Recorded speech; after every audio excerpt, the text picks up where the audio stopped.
Hey guys, tonight we're diving head first into a world where your alarm clock is a rooster, your smartphone is a hammer, and your Wi-Fi is the smell of burning charcoal.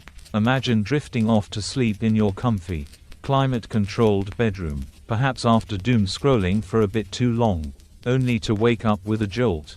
Not in your bed, but on a scratchy, straw-filled cot in a room that smells faintly of ash and something you can't quite place. Is that animal hide? Your body feels different, heavier, maybe. Your hands are rough, calloused, and honestly, a little grubby. You try to sit up, and a dull ache shoots through your back. Welcome to 800 AD. Specifically, welcome to your new life as a medieval blacksmith. And let me tell you, you probably won't survive this for long without a serious attitude adjustment. So, before you get comfortable, take a moment to like the video and subscribe, but only if you genuinely enjoy what I do here. If you're listening from somewhere exotic, or even just your couch, let me know your location and local time in the comments. It's always fun to see where these bedtime stories reach. Now, dim the lights, maybe turn on a fan for that soft background hum, and let's ease into tonight's journey together.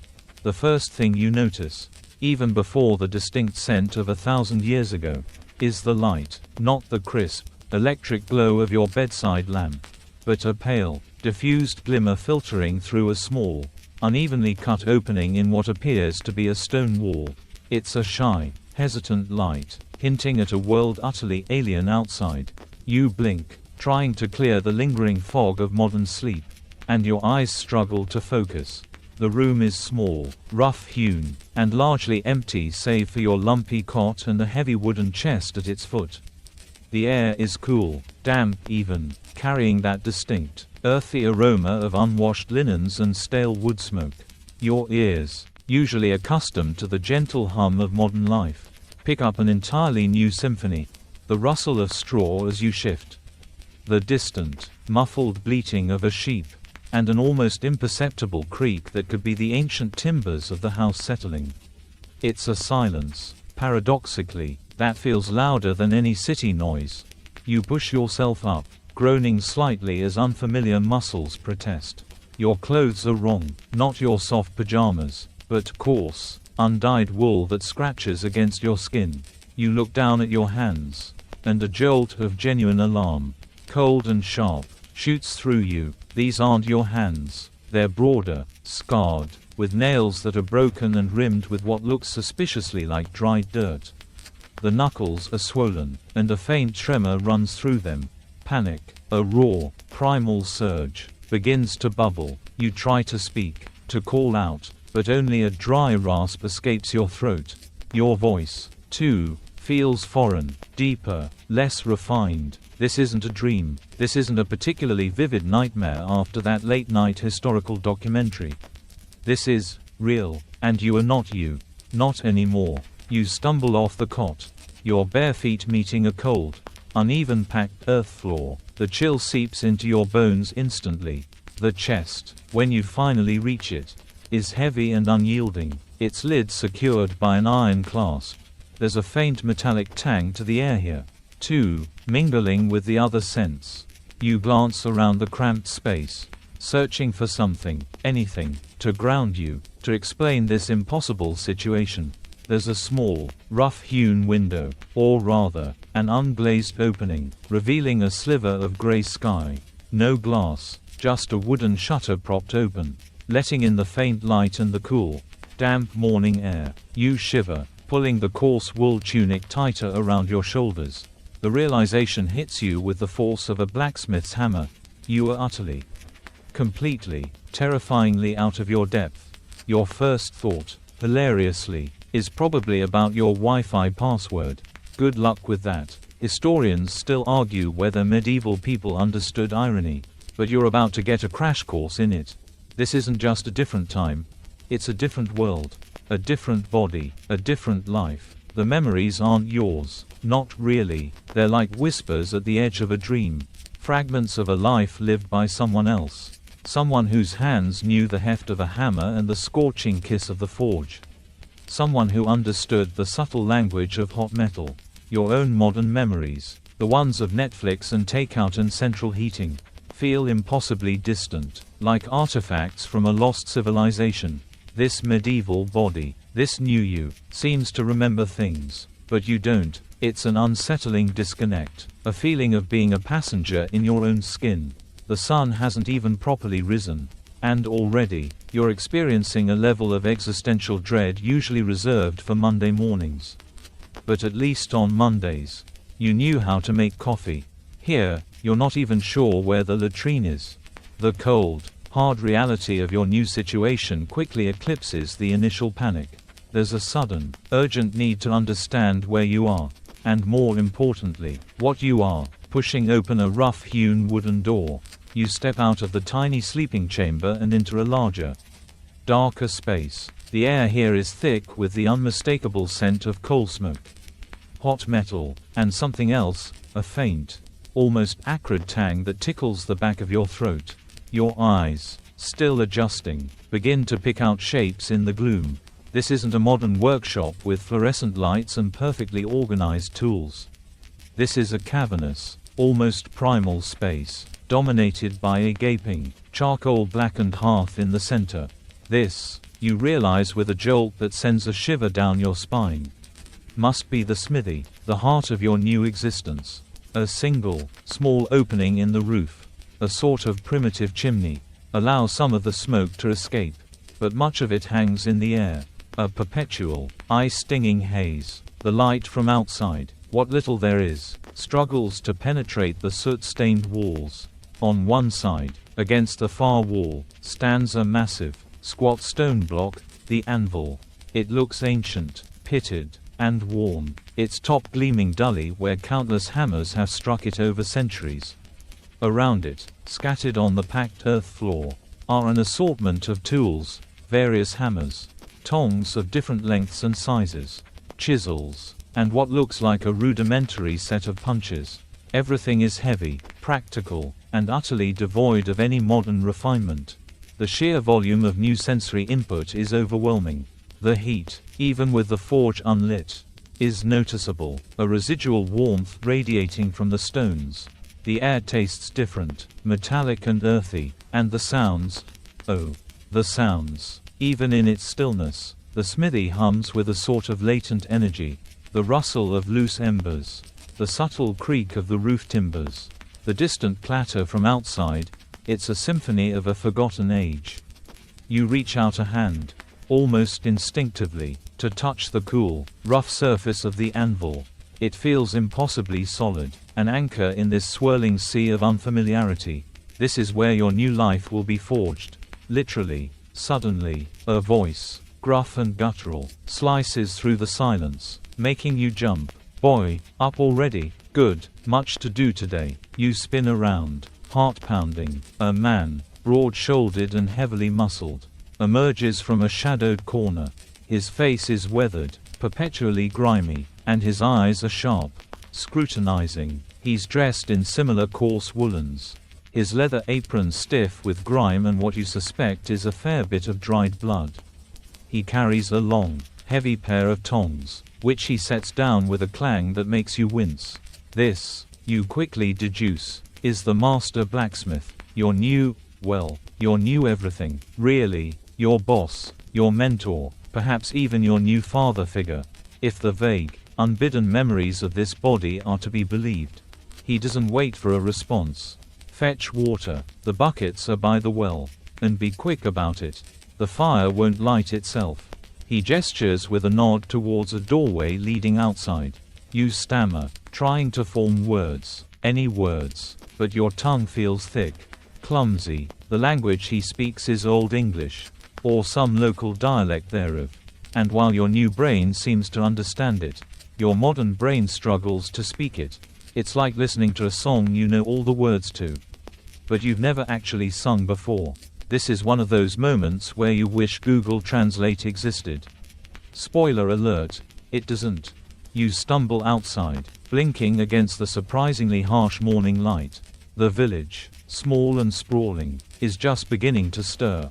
Huts with thatched roofs huddle together like startled sheep. A pig snuffles contentedly in the mud.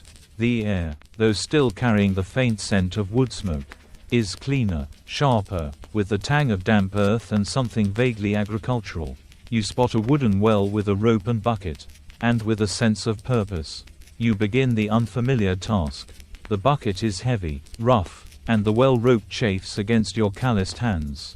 As you haul up the cold, clear water, you catch your reflection in the shimmering surface for a fleeting moment. It's not your face. It's younger, perhaps early 20s, with a lean, strong jawline and eyes that seem to hold a deeper knowledge than you possess. A stranger's face, but your own. Now, it's a truly bizarre experience, like looking at a highly realistic wax figure of yourself. Except the wax figure is you, and it can lift heavy buckets, which is a plus, I guess. This early morning chore, mundane as it is, forces you to confront the physicality of your new life. Every movement requires effort, every action feels deliberate. There are no shortcuts, no conveniences. The only technology here is human ingenuity and brute force. This isn't just about learning a trade. It's about learning to live without everything you've ever taken for granted. No running water, no electricity, no instant gratification, just raw, unadulterated existence. You're starting to understand why they say the past is a foreign country. They just forgot to mention it's also a gym. Historians still argue whether the average person in 800 AD had a sense of personal hygiene as we understand it. But based on the smell of your new threads, you're pretty sure the answer is, not really. With the heavy bucket sloshing, chilling your hands and soaking the rough wool of your tunic, you trudge back towards the smithy. The master blacksmith, whose name you dimly recall from your newfound memories, is Ethelred, is already at the hearth, coaxing a flicker of life from the cold embers.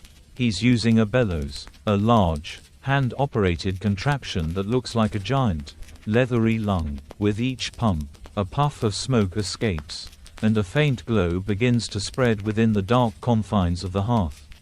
You empty the water into a stone trough near the anvil, the cold liquid making your teeth ache. This water, you learn, will be crucial for cooling tools and, more importantly, quenching hot metal. Good, Ethelred grunts, not looking up. Now, the charcoal, you'll find it stacked yonder. He points a soot-stained finger towards a dark corner piled high with irregular, black lumps of burnt wood. This isn't the neatly packaged charcoal briquettes you might use for a barbecue. These are raw, dusty chunks, smelling strongly of wood smoke and earth. You begin to haul the charcoal, armload by armload, towards the hearth. It's surprisingly light, but the sheer volume needed quickly becomes apparent. The dust clings to your skin, making you sneeze, and your hands, already grubby, become black with the fine, powdery residue. You realize, with a wry internal chuckle, that this is the real glow-up, from clean modern person to medieval soot monster. As you work, Ethelred continues to pump the bellows, and slowly, painstakingly, the fire in the hearth begins to grow. From a faint glow, it blossoms into a fiery orange, then a brilliant, roaring yellow. The heat radiating from it is intense, pushing back the damp chill of the morning. Sparks, tiny ephemeral stars, dance in the air above the fire. The roar of the bellows, combined with the crackle of the burning charcoal, creates a hypnotic rhythm, a primal beat that seems to resonate deep within your chest. This is the heart of the smithy, the raw, unbridled power that transforms dull rock into useful tools. Your first, official, task of the day, beyond water and charcoal, is to maintain the fire. Ethelred hands you a long, iron poker, heavy and blackened, and instructs you in a series of grunts and gestures how to stoke the coals, ensuring even heat distribution. It's more complex than it looks. You're trying to achieve a consistent, intense heat, hot enough to make metal pliable, but not so hot that it burns through the charcoal too quickly. There's a delicate balance, a constant dance between adding more fuel and adjusting the airflow from the bellows. You quickly realize that this isn't just brute labor. It requires attention, observation, and a growing understanding of the fire's temperament. Think of it as the original smart home system. except it's powered by fire and your sweat. Throughout the morning, other tasks are thrust upon you. You're sent to fetch scrap iron, old, broken tools, discarded wagon parts, even bits of rusty armor that will be melted down and reforged. This recycling, you instinctively understand, is crucial in an age where raw materials are precious and difficult to obtain. You learn to sort the pieces, to identify different qualities of metal, a skill that relies more on touch and intuition than any scientific knowledge. You sweep the smithy floor, a never-ending battle against the accumulation of ash, scale, and metal shavings. You grind tools on a rotating stone wheel, a tedious, arm-aching process that demands precision to achieve a sharp edge. Each task is a lesson, a small piece of the puzzle that is the blacksmith's life. There's little conversation, mostly just commands and occasional, clipped instructions from Ethelred. He's a man of few words. His teaching style relying heavily on demonstration and immediate correction, often delivered with a sharp rap to your knuckles with a small hammer if your grip or angle is incorrect. It's a harsh apprenticeship, designed to instill discipline and efficiency through sheer repetition and the painful consequences of failure. You quickly learn to anticipate his needs, to react before he even speaks, driven by a primal desire to avoid his stern gaze and the inevitable. Albeit light, thwack, this isn't the kind of apprenticeship where you get paid, you're fed. Clothed, badly, and housed, barely. Think of it as a very intense, very hands-on, very dusty internship, as the sun climbs higher, casting long, shifting shadows across the smithy. The heat becomes oppressive, sweat streams down your face, stinging your eyes. Your muscles, unused to this kind of relentless exertion, ache with a profound, bone-deep weariness. You find yourself constantly thirsty, but water is a luxury to be savored, not guzzled. The sheer physical toll of this life is immense. You begin to understand why medieval people were generally smaller and had shorter lifespans. It wasn't just disease, it was the relentless, grinding labor that wore them down. Historians still argue whether medieval apprentices truly understood the physics of metallurgy. But you're pretty sure most of them just learned through painful trial and error. The subtle art of not burning yourself, for example, is quickly becoming a core competency. As the days bled into weeks, the initial shock of your transmigration slowly began to give way to a grudging, painful acceptance. Your muscles, once soft and complaining, hardened into cords of steel. Your hands, once smooth, became permanently ingrained with soot and calluses, their sensitivity replaced by a tough resilience. The smithy, initially a chaotic nightmare of heat and noise, started to make a strange sort of sense. You began to understand the rhythm of the work, the dance between fire and metal, hammer and anvil. This was, you realized, the ultimate hands-on learning experience. No YouTube tutorials, no helpful infographics, just sweat and the occasional sharp lesson from Ethelred. One of the first things you started to recognize was the sheer simplicity, yet profound effectiveness, of the tools. Forget your power drills and angle grinders. Here, everything was manual, heavy, and designed for a lifetime of brutal work. The hammers were varied, heavy sledgehammers for broad blows, lighter peen hammers for shaping, and even smaller, more delicate ones for intricate work. Each had a specific purpose, and you learned, through endless repetition, which to pick up instinctively for each task. The tongs, too, came in a bewildering array of shapes and sizes, each designed to hold a piece of metal at a specific angle or for a particular operation. It was like a medieval Lego set, but with consequences if you picked the wrong piece. Then there was the anvil. This magnificent beast of a tool wasn't just a block of metal. It was the blacksmith stage. Their workbench, their sounding board, its flat face, called the face, was for flattening and drawing out metal. The pointed end, the horn, was used for bending and shaping curves. The sharp edge, the hardy hole, was for cutting and punching. You learned to read the marks on its surface, the subtle indentations left by generations of blows. each telling a silent story of labor and creation. Historians still argue whether early medieval anvils were always perfectly hardened, but you can definitely feel the difference between a good one and one that just absorbed your hammer blows. The most fundamental technique you began to grasp was drawing out. The process of lengthening and narrowing a piece of metal by hammering it while it's hot. Imagine taking a thick sausage and trying to make it into a long, thin hot dog. That's drawing out. It requires precise, overlapping hammer blows, applied with consistent force and at the right temperature.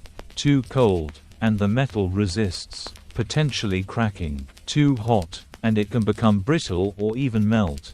There's a particular glow to the metal when it's just right, a vibrant, almost liquid orange that whispers, "Hit me now." It's a feeling that bypasses your modern brain and speaks directly to your new, calloused hands. Then came upsetting, the opposite of drawing out. This was about making a piece of metal thicker by hammering it on its end, forcing the material to compress and bulge. It was used for creating hammerheads, or for adding bulk where strength was needed. Imagine trying to squash that hot dog back into a sausage. It's a surprisingly difficult technique to master, requiring even more precision than drawing out, as the metal has a tendency to buckle if the force isn't applied perfectly. You learned, quite quickly, that metal has a mind of its own, and you are merely its persuasive guide. Sometimes, a very angry guide, if things weren't going well. Beyond these basic manipulations, you started to pick up other crucial skills. Punching holes, for example, wasn't just about drilling. You'd heat the metal, then use a sharp punch and hammer to force a hole through it, often with a satisfying thunk as the slug of metal popped out the other side. Or welding, not with electricity, but with fire and force. This involved heating two pieces of metal to a near molten state, then hammering them together until they fused into a single, seamless piece. It was a notoriously difficult technique, requiring perfect temperature control and immense strength. And Ethelred only allowed you to observe this truly magical process, usually with a stern warning not to touch. One quirky tidbit you picked up was that some smiths would sprinkle a bit of sand on the heated surfaces before welding. The silica would act as a flux, helping to clean the surfaces and promote a stronger bond. It was like the ancient equivalent of a welding spray. The precision required for all these techniques was astounding, especially given the lack of measuring devices. Everything was done by eye, by feel, by instinct. You learned to judge temperature by the color of the glowing metal, to gauge dimensions by holding a piece up to your eye, to feel the slightest vibrations through the hammer's handle that told you how the metal was responding.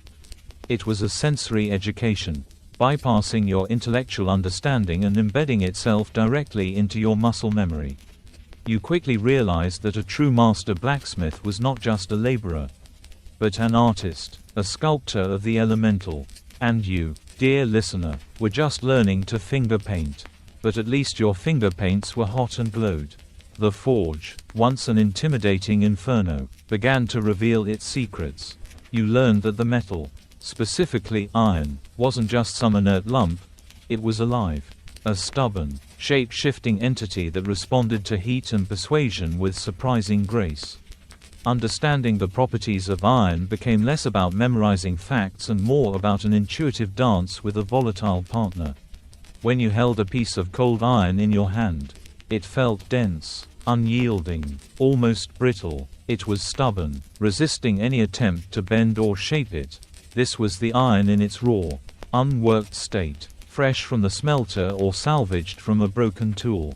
But introduce that same piece of iron to the roaring heart of the forge, and something magical happened. As it heated, slowly at first, its color changed, from dull gray to cherry red, then orange, then a brilliant, almost blinding yellow-white. This wasn't just a visual transformation, it was a physical one. The internal structure of the metal was changing, the atoms loosening their rigid bonds, allowing the iron to become soft, malleable, almost plastic. This was the moment of truth, the fleeting window when the iron was ready to be worked. Pull it out too soon, and it would stubbornly resist the hammer, possibly cracking. Leave it in too long, and it would begin to burn, sparking and spitting, becoming brittle and useless, a frustrating lesson you learned through countless ruined pieces. The key, Ethelred silently taught you, was to watch the color of the heat. Each shade of red, orange, or yellow corresponded to a different working temperature, and thus, a different level of malleability. A dull red meant it was barely workable, a bright orange was ideal for heavy shaping, a brilliant yellow-white indicated it was hot enough for fine detail work or for forge welding. This visual thermometer was your most important tool, more precise than any modern gauge, because it was intrinsically linked to the metal's behavior under the hammer. You learned to read the metal like an open book, anticipating its next move, knowing exactly when to strike and how hard. It was a bizarre blend of intuition and scientific observation. Without the science, the real wonder, however, was in the transformation itself. To take a rough, irregular lump of iron, often with impurities like slag embedded within it, and to hammer, fold, and twist it until it became a strong, homogeneous bar, ready to be shaped into a tool or a weapon. This felt like true alchemy. The hammering, you discovered, wasn't just about shaping.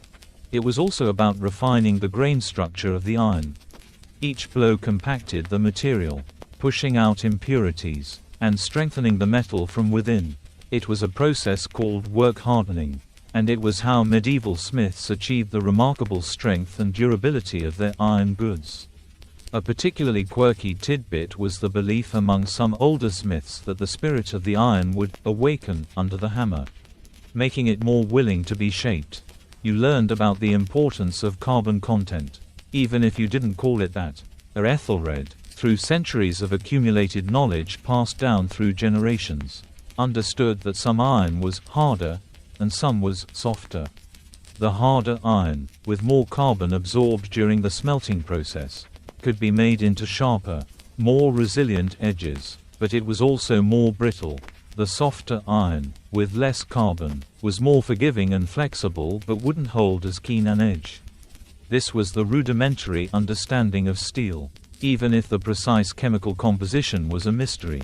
Getting the right mix of hard and soft iron for a particular tool was a critical skill, one that could mean the difference between a sword that held its edge and one that snapped in battle. The most profound realization was that you were not just shaping metal, you were imparting life into it. A well-made axe head felt balanced, almost alive in your hand. A properly forged plowshare seemed to hum with potential energy. There was a respect for the material, a deep understanding that this iron, pulled from the earth, transformed by fire, and shaped by human hands, was fundamental to survival. It was a stark contrast to the disposable nature of many modern goods. Every nail, every hinge, every tool was a testament to immense labor and skill. Historians still argue whether medieval smiths understood concepts like ductility or tensile strength.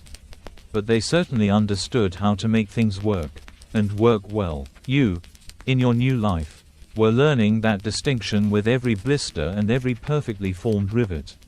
Stepping out of the perpetually smoky, clanging embrace of the smithy, you begin to observe the rhythm of the village. It's a small settlement, perhaps 20 or 30 huts clustered around a communal well and a small, rough-hewn church. There's no grand architecture, no paved roads, just well-worn dirt paths connecting the dwellings. Life here is intimately tied to the land and the changing seasons. The soundscape is entirely different from the forge, the distant crowing of roosters, the lowing of cattle, the chatter of women at the well, the occasional bark of a dog. It's a symphony of rural life, utterly unlike anything you've ever experienced. You learn that this village, like countless others across Anglo-Saxon England in 800 AD, is largely self-sufficient. There's a distinct pecking order, though it's more fluid than you might expect. At the top, you presume, is the local lord, though you haven't seen much evidence of a grand manor. Perhaps a slightly larger, sturdier hall on the outskirts. Below him are the freemen, who own their own land and are largely independent. And then the serfs or villains, who are tied to the land and owe labor and loyalty to the lord. Your new existence as a blacksmith seems to place you somewhere in the middle, a vital craftsman. Respected for your skill, but still part of the communal fabric. You're not exactly living the high life, but you're not slaving in the fields either. Think of it as a respectable, if incredibly dirty, middle-class job. Daily life revolves around the sun. Work begins at dawn and ends at dusk. There are no weekends, no holidays beyond the occasional feast day, which often involves more work anyway, preparing for communal meals or simple celebrations. The days are filled with relentless physical labor. Men work the fields, tend the animals, or, like you, ply their trade. Women manage the household, spin wool, weave cloth, prepare food, and care for the children. Children, from a surprisingly young age, are put to work, learning their future roles. You see small hands helping in the fields, fetching water, or tending to younger siblings. There's no time for idle hands. Survival demands everyone pulls their weight. It's a stark contrast to modern childhood, where screen time is a concern, not avoiding starvation. The sense of community is palpable, born out of necessity. Everyone relies on everyone else. The farmer needs the blacksmith for tools. The blacksmith needs the farmer for food. Illness or injury to one affects the whole. People gather at the well, sharing news and gossip. Evenings are spent around communal fires, telling stories, singing songs, or simply sitting in companionable silence.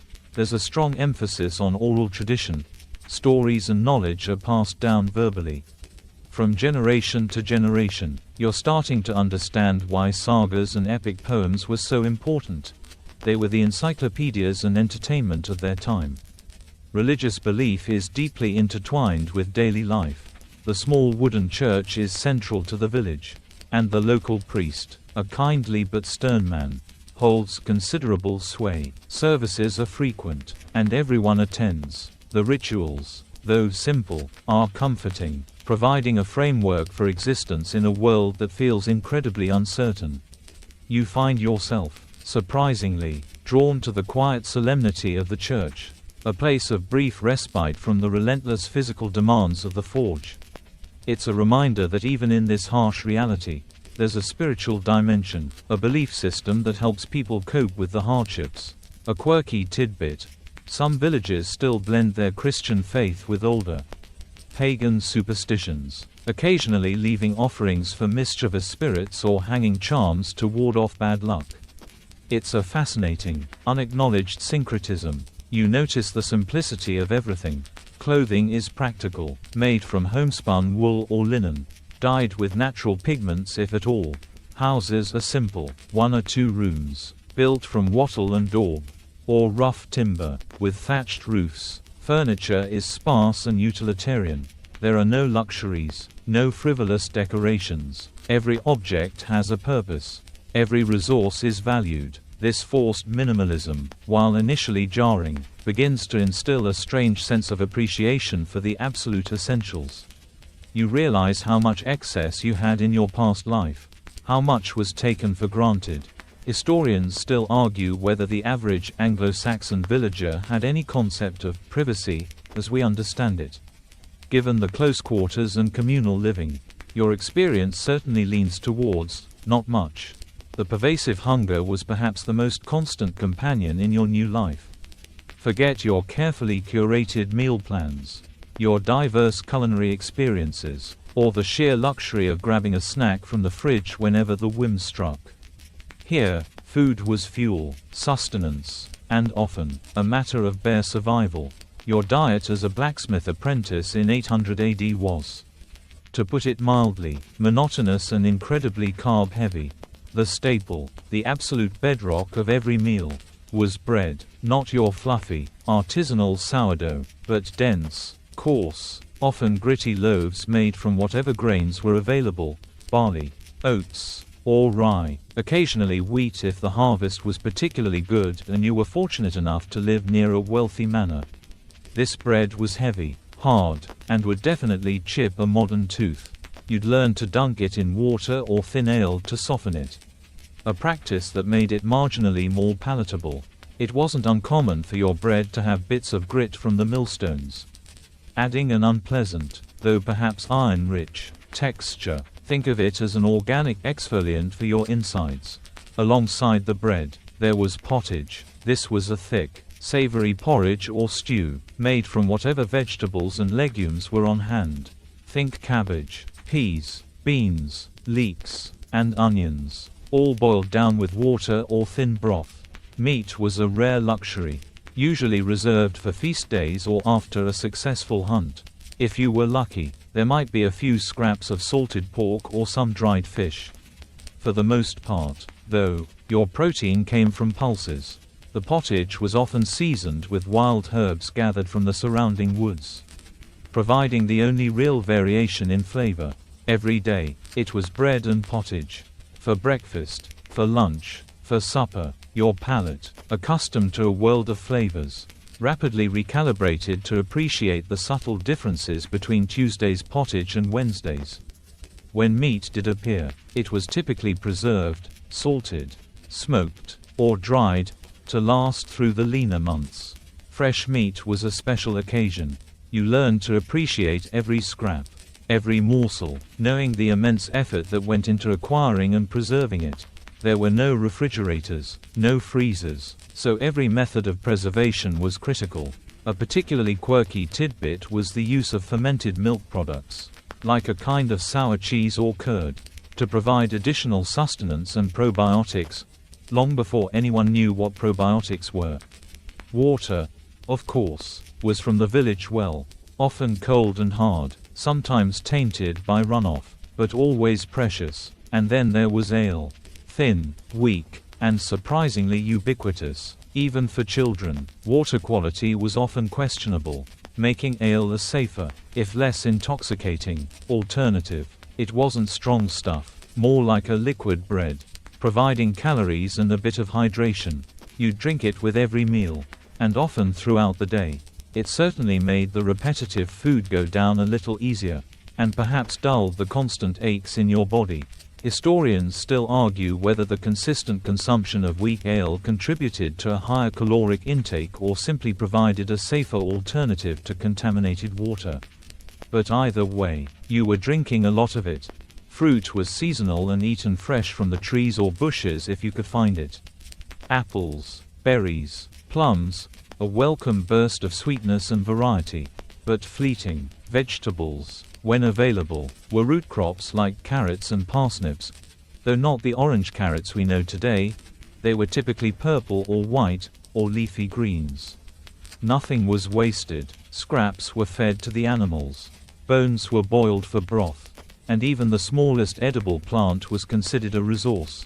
Mealtimes were communal, simple affairs. You'd eat with Ethelred and his family, often gathered around a rough wooden table. There was little in the way of table manners by modern standards. Hands were used more often than spoons. And everyone ate quickly, efficiently. There was no lingering, no leisurely conversations over dessert. It was about refueling, plain and simple, before returning to the day's arduous tasks.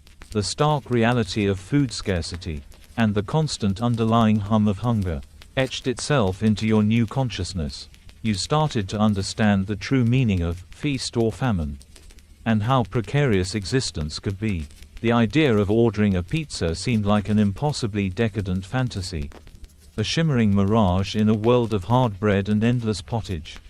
You'd probably give your left arm for a single, perfectly ripe banana, probably. Beyond the gnawing hunger and relentless physical toil, the ever-present shadow in your new life was the fragility of existence itself. Health, as you knew it, simply didn't exist. There were no doctors in the modern sense, no antibiotics, no understanding of germ theory. A simple cut could turn deadly. A common cold could escalate into a fatal pneumonia. Your new body, though hardened by labor, was constantly at risk. The blacksmith's trade, in particular, was fraught with specific dangers. The most obvious was fire. You were constantly working inches from a roaring inferno, handling white-hot metal. Burns were a daily occurrence, from minor singes to agonizing, deep lesions. You quickly learned to move with a wary respect for the heat, developing a sixth sense for where the sparks would fly and where a piece of metal, freshly pulled from the forge, would be radiating enough heat to blister skin from a foot away. A particularly common accident was the flash burn from carelessly looking into the forge at the wrong moment, leaving your eyes aching and teary. Then there were the hammers. Miss a stroke, and you could smash a finger or a thumb, crushing bone with terrifying ease. A glancing blow to the knee could leave you limping for weeks. Every swing of the hammer carried the risk of severe injury. You learned to keep your grip firm, your focus absolute, and your body out of the line of fire, or rather, the line of hammer. The constant clang of metal on metal was also taking its toll. Your ears, even your new ones, rang with a perpetual, dull hum. You instinctively knew that in your previous life, you'd be wearing ear protection. But here, there was none. You just had to live with the slowly encroaching deafness. A quirky tidbit you often heard from older smiths was a joke about the smiths ringing, referring to the constant tinnitus they endured, believing it was the sound of the forge itself still speaking to them. Beyond the immediate dangers of the smithy, the general health landscape of 800 AD was terrifyingly bleak. Diseases that are now easily curable were death sentences. Smallpox, dysentery, tuberculosis, measles, these were constant threats, capable of sweeping through a village and decimating its population. Basic hygiene was almost non-existent. Water sources were often contaminated. Sanitation was rudimentary, think communal latrines, or just the nearest bush. And personal cleanliness was a low priority when simply surviving the day was the main goal. Flies buzzed everywhere, carrying disease, and rats were unwelcome but ubiquitous companions. Injuries, too, were far more serious. A broken bone, if it didn't heal straight, could leave you permanently crippled, unable to work, and thus unable to survive.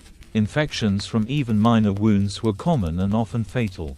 As there was no understanding of antiseptics, Ethelred used a few crude herbal poultices for cuts and scrapes, but their efficacy was questionable at best. You saw people suffer from chronic pain, festering sores, and debilitating illnesses that would be easily treated with a quick trip to a modern clinic. The sheer resilience of the human body in enduring such conditions was astonishing. But so too was the speed with which it could succumb. Historians still argue whether medieval surgical practices, rudimentary as they were, actually did more harm than good in the long run. But you certainly wouldn't volunteer for one. The constant exposure to smoke and charcoal dust in the smithy also posed a long-term threat to your lungs. You coughed frequently, a deep, raspy sound that resonated in your chest. The air was heavy, and breathing it in day after day was like slowly suffocating your respiratory system. You knew, with a modern person's hindsight, that this would likely lead to chronic lung disease, perhaps even an early death. But there was nothing to be done. It was simply the cost of doing business. Sleep, when it came, was often restless, filled with aches and the echoes of the day's clangor.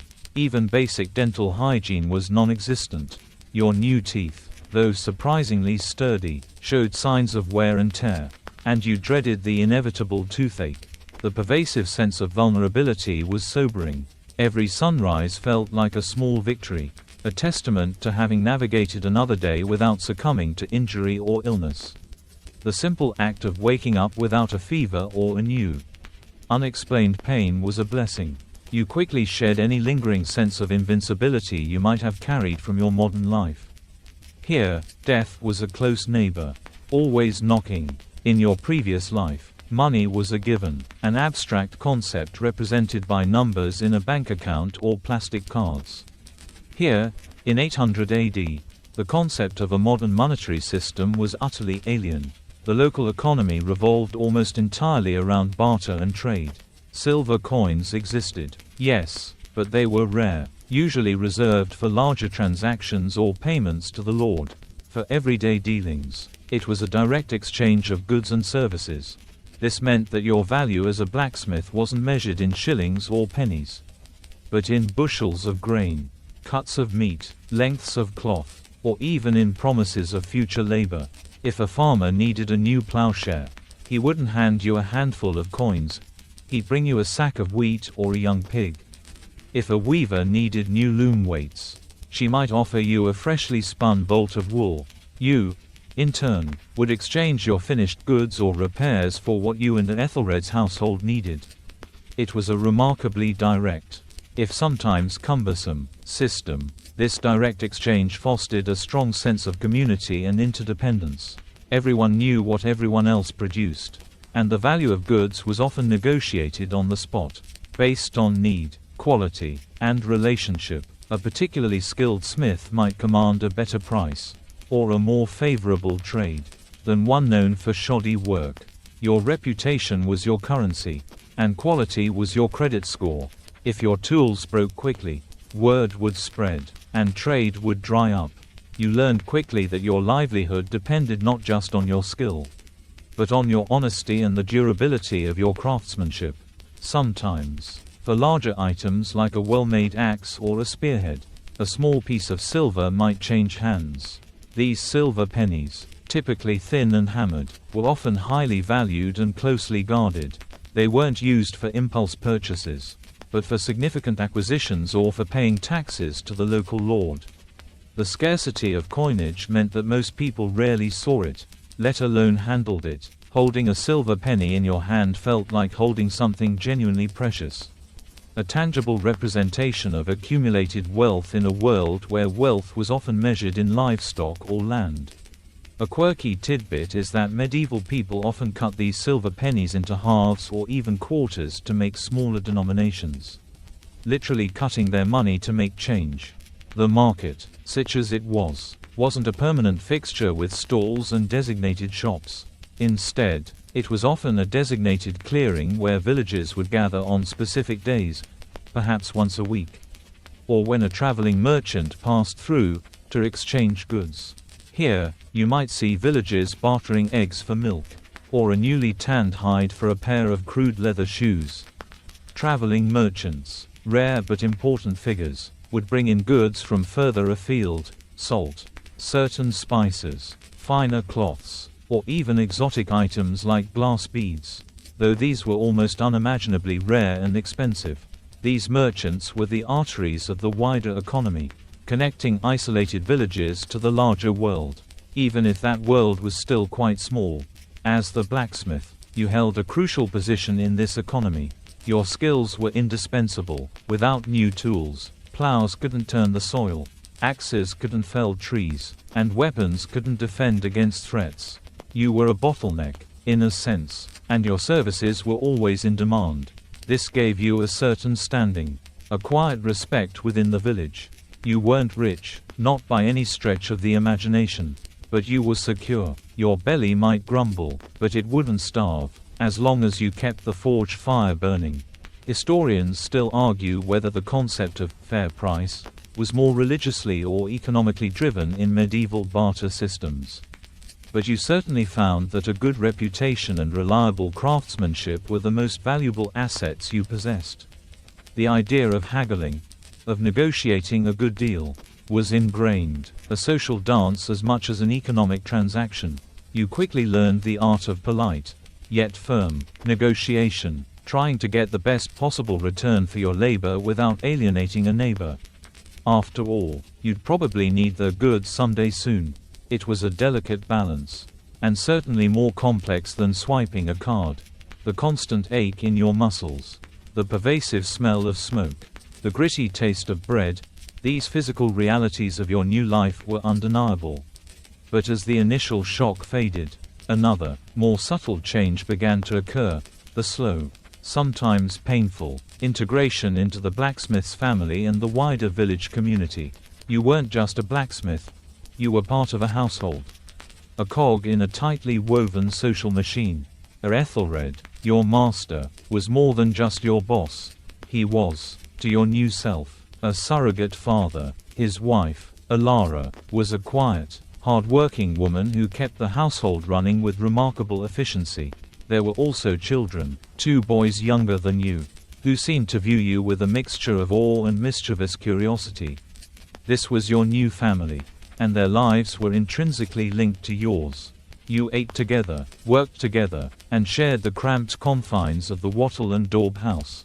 Privacy, as you understood it, was a foreign concept. This meant learning a whole new set of social codes.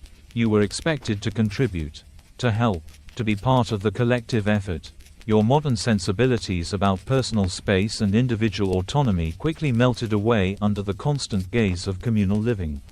You learned to pick up on unspoken cues, the subtle shifts in mood, the rhythm of household tasks.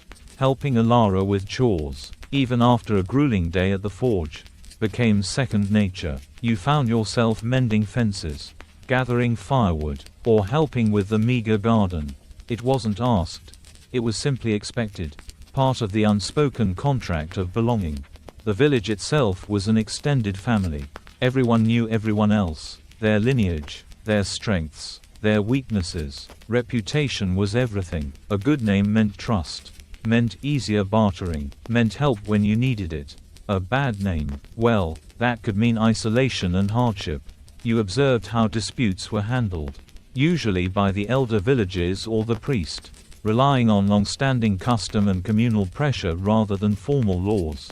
There were no police, no courts, just the weight of tradition and shared understanding. It was a fascinating, often brutal, system of self-governance. You witnessed the strength of these social ties during times of crisis. When a hut caught fire, the entire village turned out to help extinguish it, rebuilding it plank by plank, thatch by thatch. When a family was struck by illness, neighbors would bring food, offer comfort, and assist with their chores. It was a solidarity born of necessity, a shared vulnerability against the harsh realities of their world. There was no social safety net here beyond your immediate community. This collective spirit, while sometimes stifling to your modern individualistic mindset, also offered a profound sense of security. You weren't alone. Your role as the blacksmith, even as an apprentice, placed you in a unique position within this social fabric. People brought you their broken tools, their worn-out blades, their ideas for new implements. You were not just a laborer. You were a problem solver, a craftsman, a keeper of essential knowledge. People relied on your skill, and in turn, you relied on their produce and their camaraderie. It was a reciprocal relationship, deeply ingrained in the daily interactions. A quirky tidbit you noticed was the informal custom of bringing a small, thank you, offering. Even for a minor repair, perhaps a handful of berries or a particularly ripe apple. A small gesture of appreciation beyond the agreed-upon trade. Historians still argue whether medieval social structures were entirely rigid or allowed for some mobility. But your experience suggests a strong sense of inherited status, softened by the absolute necessity of skill. Your family ties as a blacksmith meant you were locked into that trade. But your proficiency could earn you respect and a secure place within it. You were no longer just you were the blacksmith's apprentice, part of a long lineage of artisans. And as you pounded hot iron, the rhythm of the hammer began to feel like the heartbeat of your new, ancient family. It wasn't a life of grand ambitions, but one of deep, interconnected purpose. The forge, relentless as it was not immune to the pervasive influence of the natural world. Your modern life, with its climate control and global supply chains, had largely insulated you from the raw power of the elements. Here, in 800 AD, the seasonal rhythms dictated everything, from the types of work available to the very availability of resources.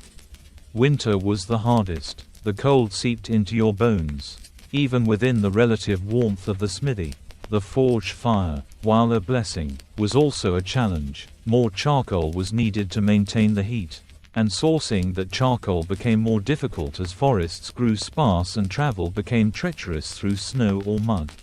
Metal itself behaved differently in the cold, becoming more brittle, requiring even more precise temperature control in the forge.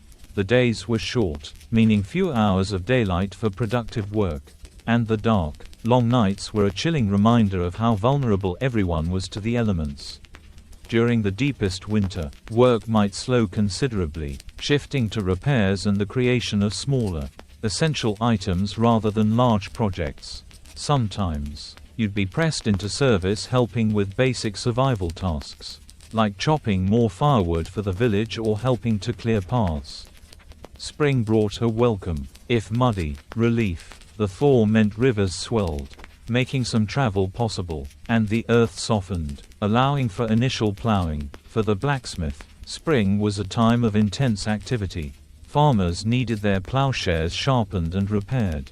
Axes needed new edges for clearing land, and various agricultural tools required maintenance after the long winter.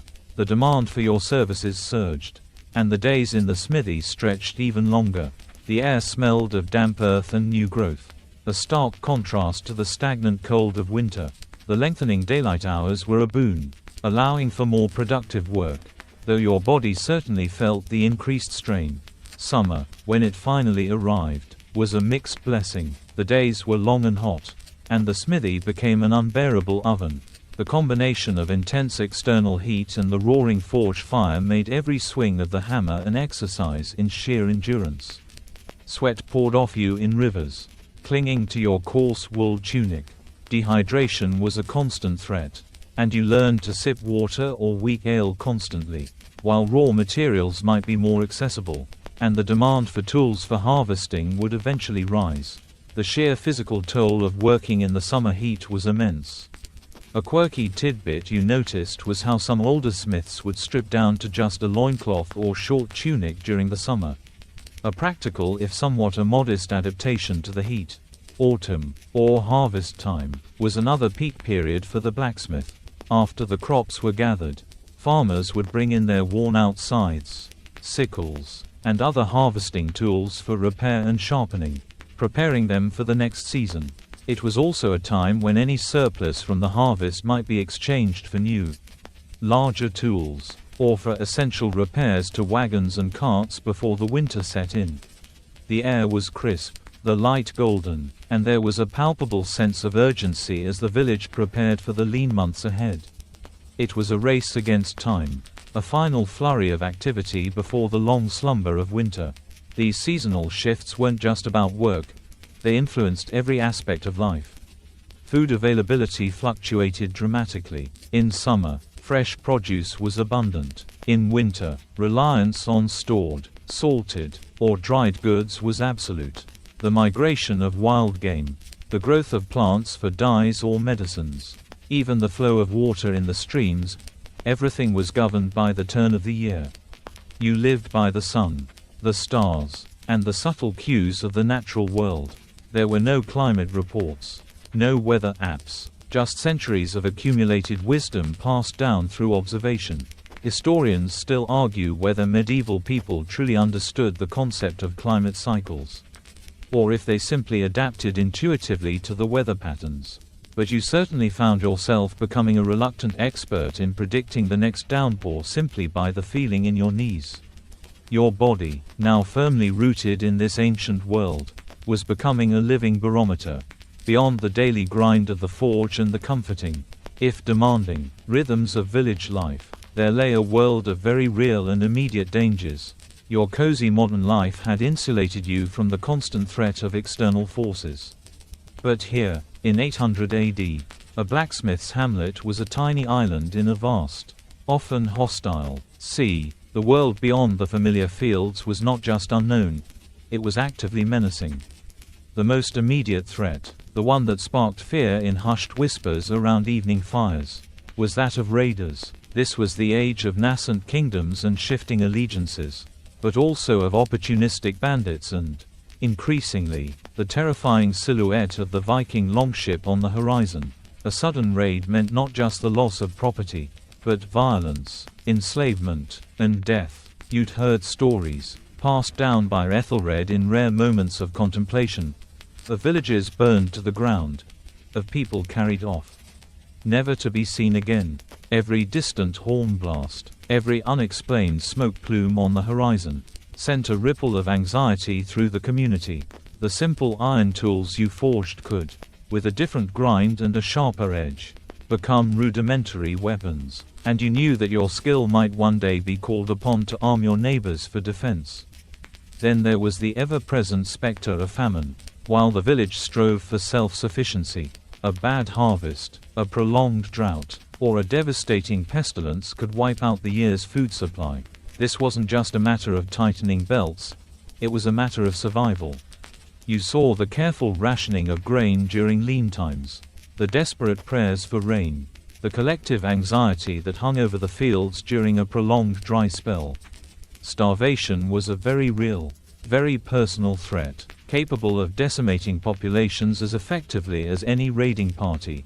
There were no government food programs, no global aid. If your crops failed, you starved, or you migrated, hoping to find a more hospitable land.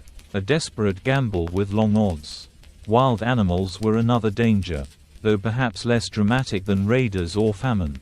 Wolves were still prevalent in the forests, a threat to livestock and, occasionally, to lone travelers. Bears, though rarer, were also a concern. Your role as a smith meant you often forged traps or simple hunting spears. Practical tools to keep these dangers at bay.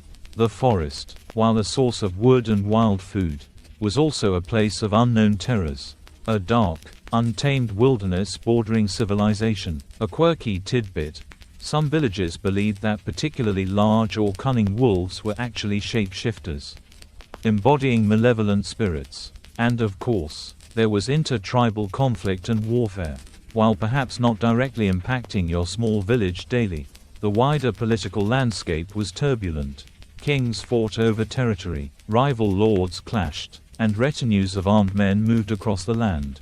Though you were primarily a craftsman, you understood that your products, swords, spearheads, shield bosses, were integral to this wider, violent world. You might see a lord's riders pass through, heavily armed and intimidating, a stark reminder of the underlying power struggles that could, at any moment, spill over into your peaceful existence. Historians still argue whether the average Anglo-Saxon peasant felt a strong sense of national identity or was primarily loyal to their immediate lord and community. But your focus was firmly on the survival of your small, vulnerable village. Travel, too, was a perilous undertaking. Roads, if they existed at all, were poorly maintained tracks, often infested with brigands. Rivers could be swollen and dangerous, and dense forests harbored both wild animals and human threats. If you ever left the immediate vicinity of your village, you did so at great risk, relying on wits, strength, and perhaps a well-forged knife to protect you. The sense of isolation was profound. Your world was a tiny bubble, and stepping outside of it was an act of courage or desperation. You were constantly aware that any journey, even to a neighboring village, might be your last. This deep-seated insecurity, a contrast to the perceived safety of your previous life, became a constant, low hum of anxiety beneath the surface of your daily tasks. Every day you survived felt like a small, hard-won victory, having spent weeks, perhaps months, in this new, ancient skin. A peculiar tension began to build within you. Your modern mind, accustomed to problem-solving with technology and scientific principles, kept bumping up against the brutal realities of 800 AD. You'd find yourself staring at a problem in the smithy, a warped piece of metal, a poorly fitting hinge, and your brain would immediately jump to solutions that simply didn't exist here.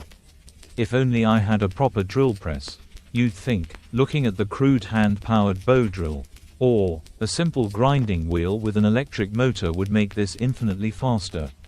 As you manually turned the heavy stone wheel, your arms aching, these fleeting thoughts were like phantom limbs, reminders of a sophisticated world that was now completely out of reach. You'd mentally design elaborate contraptions, sketch out schematics for more efficient bellows, or dream of a water-powered trip hammer, only to be yanked back to reality by the sheer impossibility of acquiring the materials, the knowledge, or the manpower to build such things. The most frustrating aspect was the lack of theoretical understanding. You knew, intellectually, about alloys, about the precise temperatures for different types of steel, about the chemical reactions involved in smelting. But trying to explain these concepts to Ethelred would be like trying to teach quantum physics to a particularly stubborn goat. His knowledge was empirical, passed down through generations of trial and error. He knew what worked, not necessarily why. You could attempt to suggest a subtle change in the charcoal mix or a slightly different quenching method, but without being able to articulate the underlying scientific principles. Your ideas were dismissed as quirky curiosities, or worse, as foolish attempts to mess with established, proven methods. "We've always done it this way," was the most frequent, and most frustrating, response. You even tried, in a moment of desperate optimism, to remember how to make something truly revolutionary, something that would fundamentally change this world. Perhaps a simple steam engine, a printing press, a more advanced agricultural tool. But the sheer complexity of even the most rudimentary modern inventions, once stripped of their industrial infrastructure, became staggering. You'd need specialized metals, precision components, consistent power sources, and a network of skilled artisans who simply didn't exist. You might know the idea of a screw, but forging one with perfect threads using only medieval tools and techniques was a gargantuan, likely impossible, task. A quirky tidbit: you briefly considered trying to invent spectacles, then realized you couldn't even make consistently clear glass, let alone lenses. So much for changing the world. This constant mental struggle, the push and pull between your modern knowledge and ancient limitations, was exhausting. It was like having a supercomputer brain trapped in a calculator. You yearned for a whiteboard, for a library, for someone who understood a basic concept of chemistry or physics. You even started to appreciate the genius of the engineers and inventors who laid the groundwork for the modern world. Realizing just how many incremental discoveries and innovations were required to build the simplest of things we take for granted. Ultimately, you learned a harsh but vital lesson. Innovation isn't just about an idea, it's about context, resources, and the collective knowledge of an entire society. You were just one person. And in 800 AD, one person, no matter how brilliant in their own time, couldn't unilaterally drag a society forward 1,000 years. Historians still argue whether individual genius or societal conditions are more crucial for technological advancement. But you were living proof that context truly is king. Your attempts at innovation were met with confusion, skepticism, or simply the insurmountable barrier of practical impossibility. You had to let go of your grand ambitions and focus on the immediate, tangible needs of your new life. The best you could do was make a slightly better hinge, a marginally sharper axe, or perhaps, if you were feeling particularly bold, try a new way of packing the charcoal for a slightly hotter flame. Small victories, very, very small victories, as the weeks stretched into months, and the seasons cycled through their familiar patterns. The future, once an abstract concept in your modern life, now took on a stark, immutable clarity. There was no escaping this reality, no waking up back in your bed, no magic portal, no sudden, miraculous rescue. This was it. Your life, for as long as it lasted, was to be that of a blacksmith in 800 AD. The initial pangs of despair and longing for your past life began to recede, replaced by a dull, aching acceptance. You would, inevitably, become the master of this forge. Ethelred, though robust now, would age. The harshness of the trade, the constant exposure to smoke and heat, the relentless physical exertion, would take its toll. You could already see the deep lines etched into his face, the permanent stoop in his shoulders, the slow, deliberate movements that hinted at a lifetime of labor. One day, sooner or later, the forge would be yours. And with it, the immense responsibility of providing for the village, of continuing a lineage that stretched back through countless generations of smiths. Your days would continue to be a relentless cycle of fire, hammer, and steel. You would wake with the sun, light the forge, pound metal until your arms screamed, and fall into exhausted sleep. You would forge plowshares for the farmers, repair broken tools for the villages, occasionally craft a simple knife or a spearhead. Your artistry, if you could call it that, would be in the subtle curve of a horseshoe, the perfect balance of an axe, the keen edge of a sickle. These were the only monuments you would build, the only legacy you would leave behind. Marriage, you instinctively knew, was also part of this destiny. Ethelred likely expected you to take a wife, to continue the family line, to produce apprentices of your own. It wouldn't be a choice based on romantic love as you understood it, but on practicality, on alliances, on the continuation of the smithy. She would be a village woman, hardy and resourceful, capable of managing the household and raising children in this harsh world. Your offspring would be born into this same existence, their hands destined for the hammer or the loom, their lives circumscribed by the village boundaries. It was a preordained path, unchangeable and unyielding. The idea of ambition, of striving for more, seemed almost laughable now. There were no promotions, no career ladders, no opportunities for self-improvement beyond perfecting your craft. Your world was this village, this forge, this constant struggle against nature and necessity. The concept of retirement was utterly foreign. You would work until your body could no longer bear it. Then you would die, and your apprentice, perhaps one of Ethelred's younger sons or your own, would take your place. It was a bleak prospect when viewed through a modern lens. But here, it was simply life. Yet, a strange sense of quiet purpose began to settle within you. There was a profound satisfaction in the tangible reality of your work. You could see the fruits of your labor immediately: a sharp blade, a sturdy hinge, a repaired tool that allowed a farmer to feed his family. Your contribution was direct, essential, and undeniably valuable. You were no longer just a consumer. You were a creator, a vital part of a functioning society. This basic, elemental existence, stripped of all modern complexities, began to reveal a stark beauty in its simplicity. Historians still argue whether medieval people felt a sense of individual purpose beyond the prescribed social roles. But you were certainly finding it within the clang of the hammer. The dreams of your past life, once so vivid and painful, began to fade, replaced by the mundane realities of the present. You might still occasionally yearn for a hot shower, a soft bed, or the easy access to information, but those longings became less sharp, more distant, like memories of a story someone else had told you. Your future was not one of grand adventures or technological marvels, but of honest labor, community ties, and the enduring legacy of fire and iron. A quirky tidbit you noticed was how the village children would sometimes watch you at the forge, wide-eyed, seeing not just a craftsman, but a powerful figure, almost a magician, bending solid metal to his will. You were, after all, the person who made things work. That, you realized, was a kind of power in itself. The sun, a familiar disk in the vast, indifferent sky, was beginning its slow descent. The last rays filtered through the opening in the smithy roof, painting the motes of dust dancing in the air with a brief, ethereal glow. You wiped the sweat from your brow with the back of a black hand, the rhythmic clang of the hammer still echoing in your ears, even after you'd laid it down for the day. The iron you'd been working, now cooled to a dull gray, lay beside the anvil, a finished plowshare, solid and strong, ready for the morning. A profound weariness settled over you, a deep, bone-aching fatigue that had become as familiar as the air you breathed.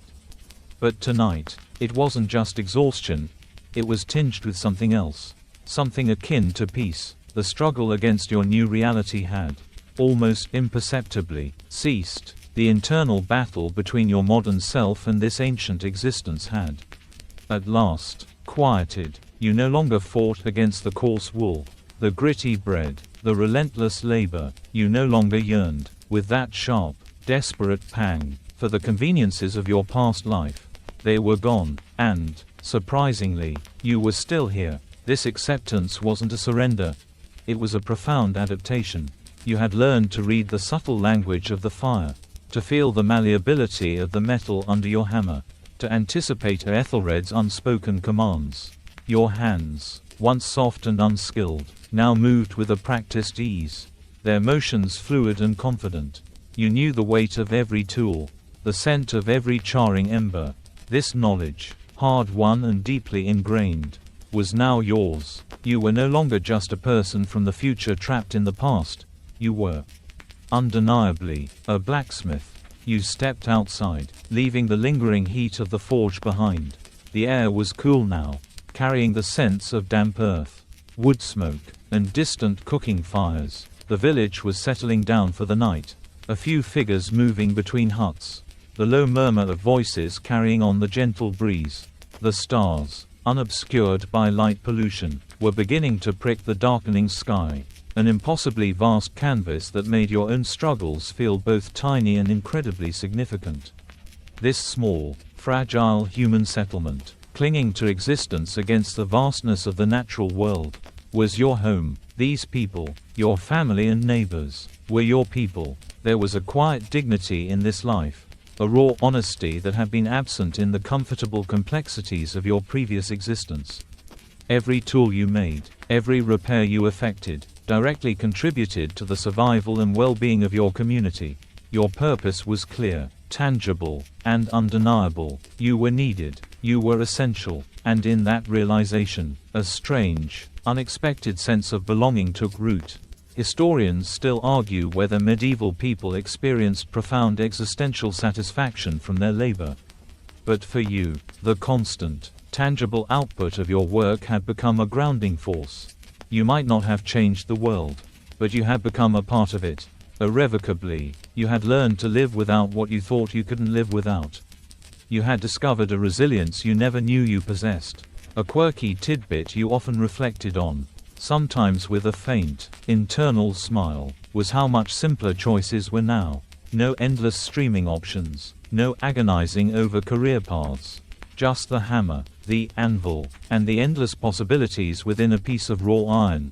The thought of your past life, the memories of your friends, your family, your technology, they were fading now, becoming like whispers from a dream. The pain of separation was duller, softened by the relentless immediacy of your present. You closed your eyes, taking a deep, calming breath of the ancient air. The sounds of the village, the distant bleating of a sheep, the soft hoot of an owl, blended into a comforting lullaby. You were here, you were alive, and you were, finally, at peace with it.